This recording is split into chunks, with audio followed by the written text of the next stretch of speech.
Hi everyone, welcome to the vendor credit voiding guide. In this guide, we're going to walk through how to open a vendor credit and void it. So this is usually in the situation where basically you've accidentally created a vendor credit, or perhaps you want to adjust some of the lines, or you need to delete it and recreate it. So in that case, you're going to want to void the vendor credit and recreate it. So let's open the vendor credit.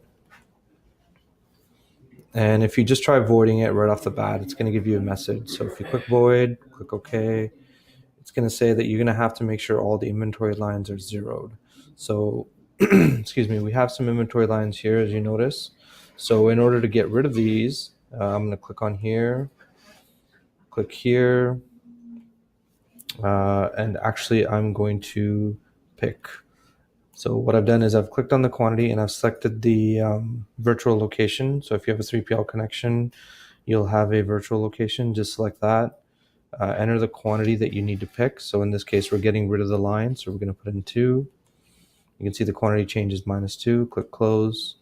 And now the quantity is actually gone up. So we'll need to do it the other way. So what we'll do is we'll delete this and we'll actually put away. So put in 2, click close.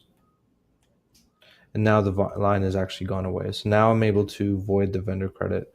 So if you had any expense lines, those will get voided too along with the vendor credit. So what I'll do now is I'll go options, void. And another thing to keep in mind is the vendor credit's going to have to be in an open status in order for you to void it. You can't have any bill payments that have taken the vendor credit and applied it, or you can't have any refunds on it. You'll have to make sure that those are all gone. And in that case, the vendor credit is going to be in open state. So once you click OK, it'll void the vendor credit.